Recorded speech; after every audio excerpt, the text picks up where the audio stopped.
Libre office base पर इस spoken tutorial में आपका स्वागत है।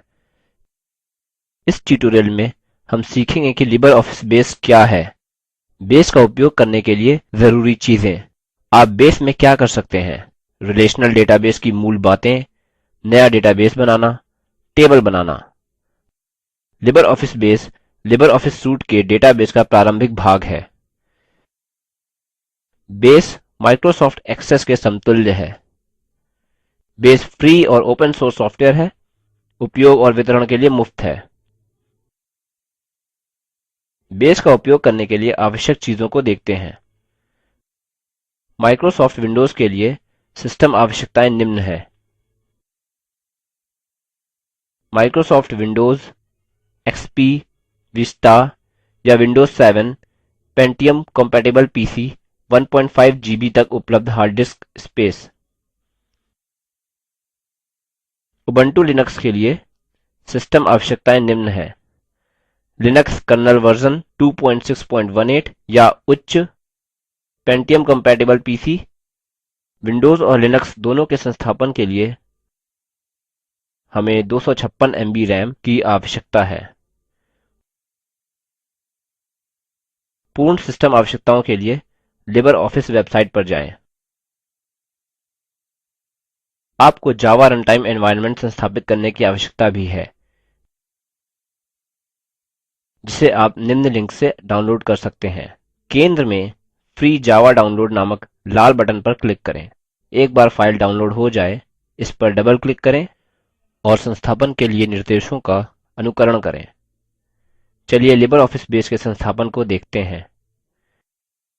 यदि आपने पूर्ण संस्थापन ऑप्शन के साथ लिबर ऑफिस सूट पहले से ही संस्थापित किया हुआ है, तो आप अपनी स्क्रीन की बाईं ओर सबसे नीचे स्टार्ट मेन्यू पर क्लिक करके लिबर ऑफिस बेस एक्सेस कर सकते हैं।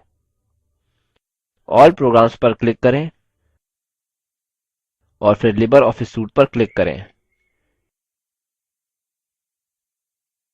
यदि आपने लिबर ऑफिस सूट संस्थापित नहीं किया है,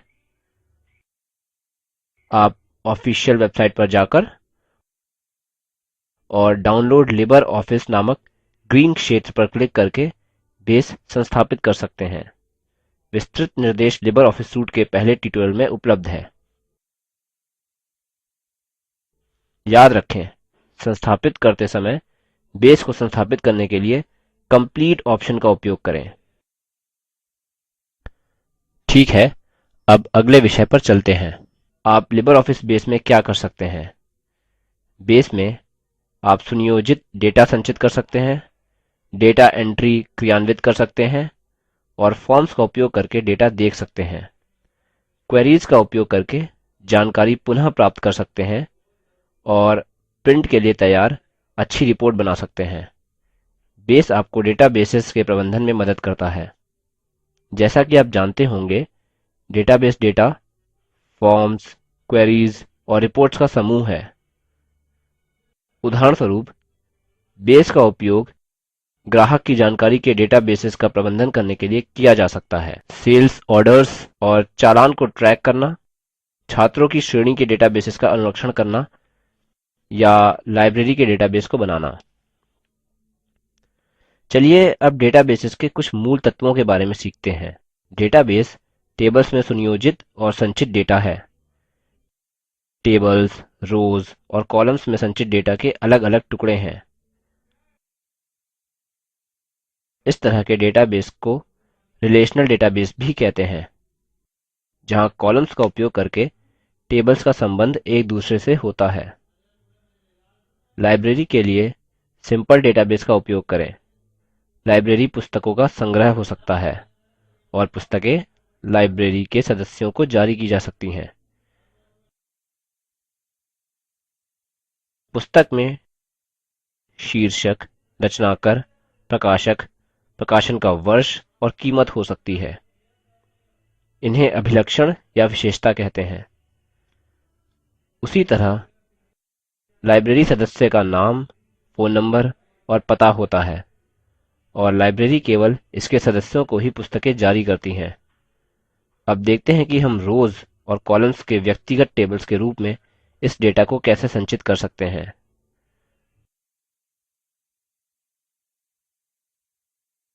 प्रत्येक पुस्तक के बारे में जानकारी बुक्स टेबल में संचित कर सकते हैं। इसकी विशेषताएँ कॉलम्स बनने के साथ book title, author, publisher, year of publication और प्राइस।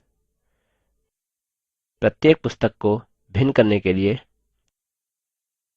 हम बुक आईडी नामक यूनिक आइडेंटिफायर कॉलम भी जोड़ते हैं।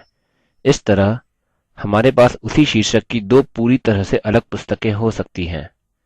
उसी तरह मेंबर्स टेबल में कॉलम्स हो सकते हैं जैसे कि नेम और फ़ोन, और विशिष्ट पहचान या प्रत्येक सदस्य को भिन्न करने के लिए मेंबर आईडी। और हम बुक्स इश्यूड नामक तीसरे टेबल में सदस्यों को जारी की गई पुस्तकों को ट्रैक कर सकते हैं। यह टेबल पता लगाएगा book issued, the member, date of issue, date of return, actual date of return, whether checked in or not। इनमें डेटा जोड़ने के लिए हम इन टेबल्स में रिलेशनशिप स्थापित कर सकते हैं। अब यह हमें रिलेशनल डेटाबेसेस का प्रबंध करने में मदद करता है। रिलेशनल डेटाबेसेस पर एडवांस्ड विषयों के लिए spoken-tutorial.org पर जाकर हमारे अन्य ट्यूटोरियल्स का अनुकरण करें। ठीक है, अब लाइब्रेरी नामक अपने पहले बेस के डेटाबेस के साथ शुरुआत करते हैं।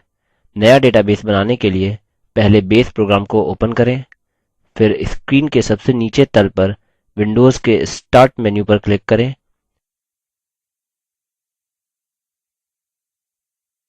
फिर ऑल प्रोग्राम्स पर क्लिक करें, फिर लिबर ऑफिस सूट और लिबर ऑफिस बेस पर क्लिक करें। डेटाबेस विजार्ड नामक एक पॉपअप विंडो ओपन होती है। नया डेटाबेस बनाने के लिए नेक्स्ट बटन पर क्लिक करें। निम्न विंडो में फिनिश बटन पर क्लिक करें। यह सेव एज विंडो ओपन करता है। क्योंकि हम लाइब्रेरी डेटाबेस बना रहे हैं, हम फाइल नेम टेक्स्ट बॉक्स में लाइब्रेरी टाइप करेंगे और फिर सेव बटन पर क्लिक करें। अब हम अंदर हैं। आगे डेटा को संचित करने के लिए टेबल्स बनाएँ। नया टेबल बनाने के लिए बाईं ओर डेटाबेस सूची में टेबल्स आइकन पर क्लिक करें। दाईं ओर पर टास्क सूची में क्रिएट टेबल इन डिजाइन व्यू पर क्लिक करें।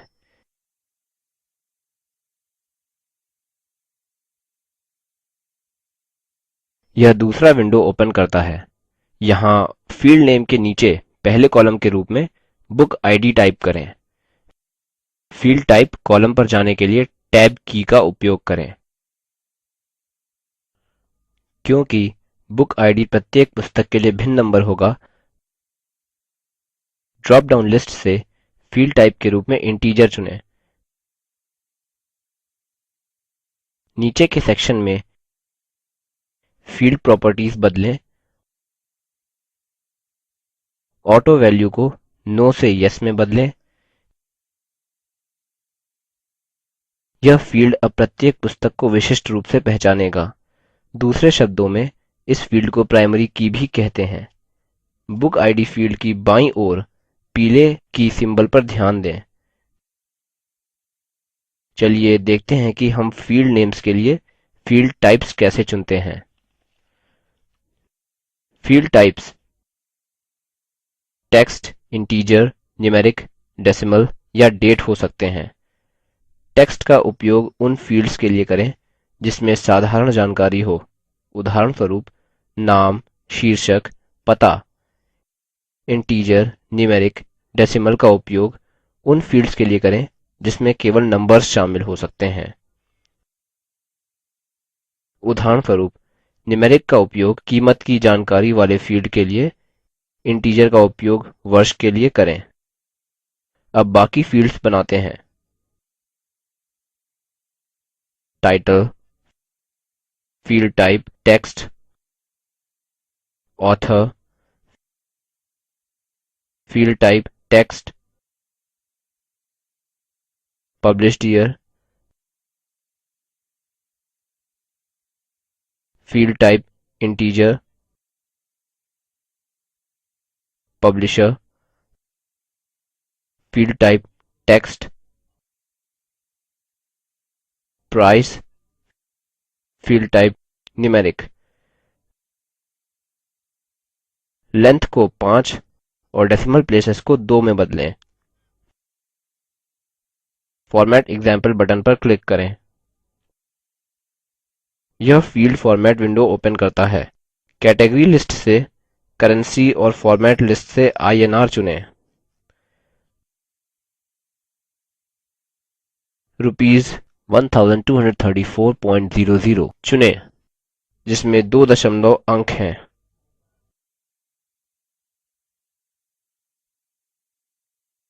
ध्यान दें कि 2 दशमलव अंकों सहित पूरी लेंथ 5 है। ओके बटन पर क्लिक करें। अब हमने बुक्स टेबल के लिए सभी कॉलम्स बना दिए हैं। अब टेबल को सेव करें। सेव आइकन पर क्लिक करें, जो फाइल मेन्यू के नीचे है। टेबल नेम टेक्स्ट बॉक्स में बुक्स टाइप करें। ध्यान दें कि यह डेटाबेस लाइब्रेरी में समान लोकेशन पर सेव हुआ है, चूँकि टेबल्स डेटाबेस का हिस्सा है।